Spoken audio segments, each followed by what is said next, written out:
بسم اللہ الرحمن الرحیم۔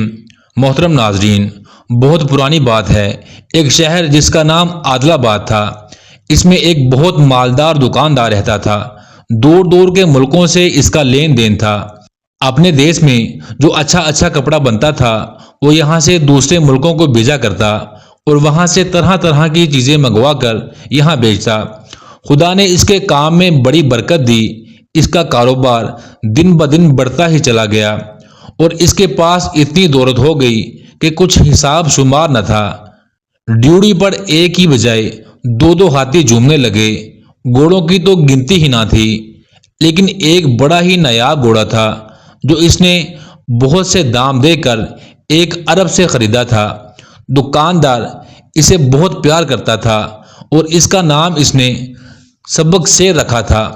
ایک دن کا ذکر ہے کہ اس نے بہت سا سوتی کپڑا کابل بھیجا اور وہاں سے اس کے عوض کچھ مال منگوایا، یہاں تک کہ اس کا مال آنے کا دن آن پہنچا۔ خیال تھا کہ تیسرے پہر تک سب مال عادل آباد پہنچ جائے گا، لیکن انتظار کرتے کرتے شام ہو گئی اور مال کا کہیں اتا پتہ نہ تھا۔ دکاندار کو فکر ہوئی کہ کیا بات ہے، مال کہاں رہ گیا۔ آخرکار اس نے سوچا کہ چلو ذرا گھوڑے پر بیٹھ کر آگے چلیں اور دیکھیں شاید کہیں راستے میں ہی مال آتا ہوا مل جائے۔ یہ سوچ کر اس نے سبق سیر پر کاٹھی کسوائی اور شاہی سڑک پر جس پر سے مال آنے والا تھا گھوڑے پر سوار ہو کر نکل پڑا۔ شام کا وقت تھا، ٹھنڈی ٹھنڈی ہوا چل رہی تھی۔ اس دن ذرا کچھ بارش ہوئی تھی، اسی وجہ سے مینڈک بھی سب مل کر کیں کیں کر رہے تھے اور شام کے سناٹے میں ان کی آواز اور بھی زیادہ اونچی معلوم ہوتی تھی۔ دکاندار مال کے بارے میں سوچتے چلا جا رہا تھا کہ بے خیالی میں وہ شہر سے بہت دور نکل گیا اور ایک جنگل میں پہنچ گیا۔ ابھی یہ اپنے دھن میں آگے ہی جا رہا تھا کہ پیچھے سے 6 آدمیوں نے اس پر حملہ کر دیا۔ اس نے ان کے 1-2 وار تو روک لیے، لیکن جب دیکھا کہ وہ 6 ہیں اور میں اکیلا، تو سوچا کہ اچھا یہی ہے کہ میں ان سے بچ کر نکل چلوں۔ چنانچہ اس نے گھوڑے کو گھر کی طرف پھیرا، لیکن ڈاکوؤں کے پاس بھی گھوڑے تھے، انہوں نے بھی گھوڑے پیچھے ڈال دیے۔ اب تو عجیب حال تھا، سارا جنگل گھوڑوں کی ٹاپوں سے گونج رہا تھا۔ بہت دیر تک سبق سیر آگے آگے دوڑتا رہا اور پیچھے پیچھے 6 ڈاکو، لیکن سچ یہ ہے کہ سبق سیر نے اس دن اپنے دام وصول کر دیے تھے۔ کچھ ہی دیر بعد وہ 6 کے 6 گھوڑے پیچھے رہ گئے اور سبق سیر اسی طرح سیدھا عادل آباد پہنچ گیا اور اپنے مالک کی جان بچا کر گھر لے آیا۔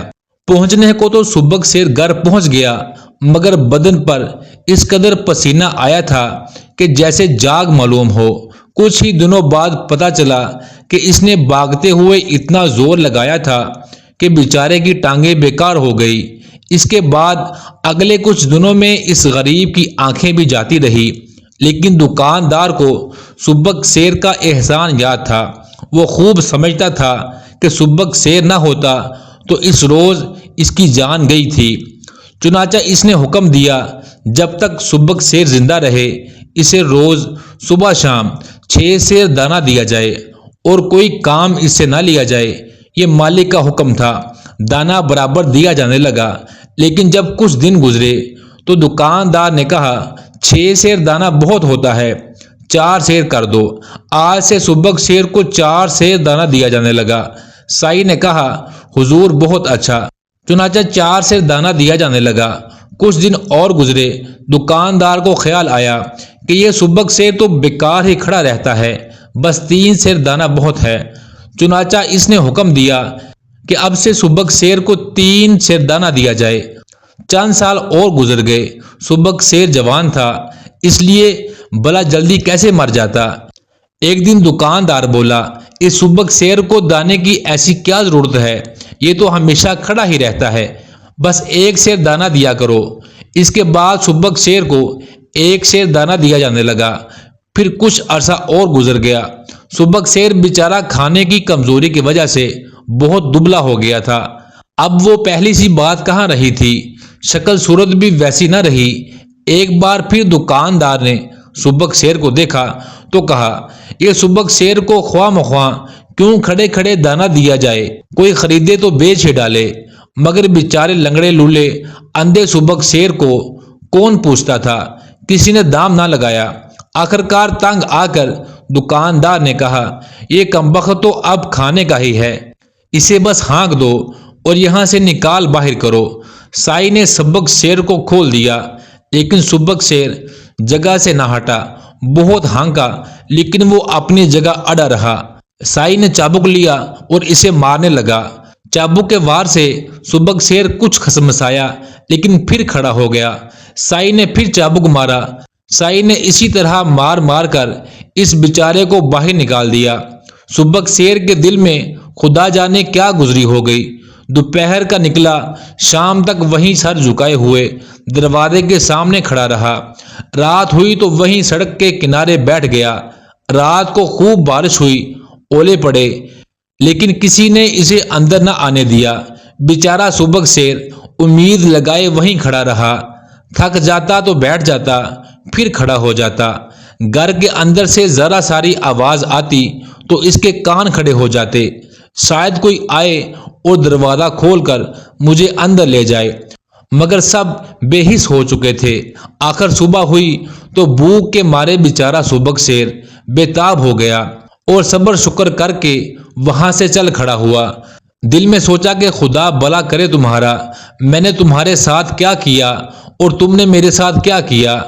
چلنے کو تو بجالا چل کھڑا ہوا، مگر آنکھوں سے اندھا تھا، جگہ جگہ ٹکراتا، ٹھوکریں کھاتا، ادھر ادھر سونگتا کہ کہیں کوئی شاید دانا پڑا ہو، گھاس کا ٹکڑا ہو یا اور کچھ تو پیٹ میں ڈالے، مگر کچھ نہ ملا۔ اسی شہر عادل آباد میں ایک بڑی مسجد تھی اور ایک بڑا سا مندر تھا۔ اس میں نیک مسلمان اور ہندو آ کر اپنے اپنے طریقے سے خدا کا نام لیتے۔ اسی مندر اور مسجد کے بیچ میں ایک بہت اونچا مکان تھا، جس کے بیچ میں ایک بڑا سا کمرہ تھا۔ اس کمرے میں ایک بہت بڑا گھنٹا لٹکا ہوا تھا، جس میں ایک لمبی سی رسی بندھی تھی۔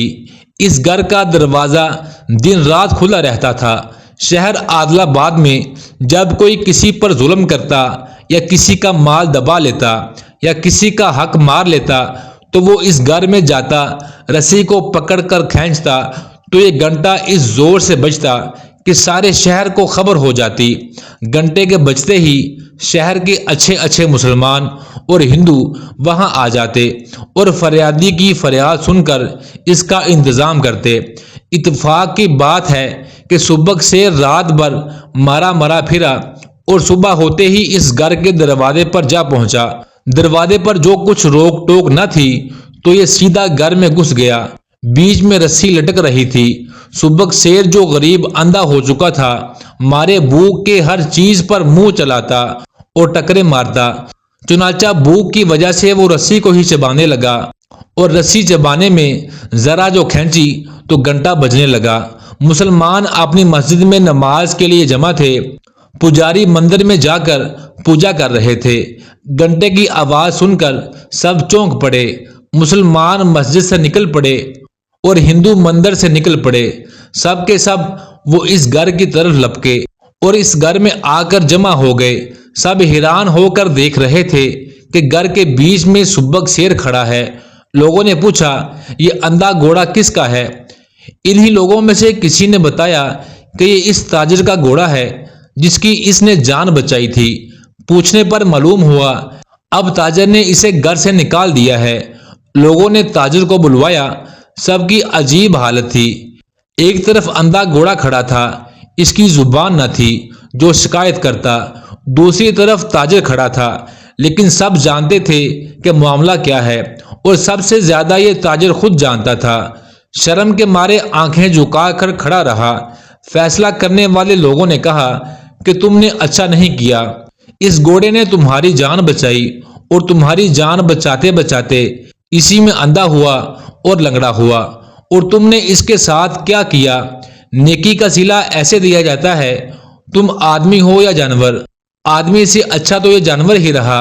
ہمارے شہر میں ایسا نہیں ہوتا، یہاں ہر ایک کو اس کا حق ملتا ہے اور احسان کا بدلہ احسان سے دیا جاتا ہے۔ تاجر کا چہرہ شرم سے سرخ ہو گیا، آنکھوں سے آنسو نکل پڑے۔ آگے بڑھ کر اس نے سبک شیر کی گردن میں ہاتھ ڈالے اور اس کا منہ چوما اور کہا، میرا قصور معاف کر دو میرے محسن۔ یہ کہہ کر اس نے سبک شیر کو ساتھ لیا اور گھر لے آیا۔ پھر مرتے دم تک اس کے لیے ہر طرح کے آرام کا انتظام رہا۔ دوستو، یہ کہانی آپ کو کیسی لگی؟ کمنٹس میں اپنی رائے کا اظہار ضرور کیجیے گا اور ہمارے چینل کو سبسکرائب کرنا مت بھولیے گا۔ ملتے ہیں نیکسٹ ویڈیو میں، تب تک کے لیے اللہ نگہبان۔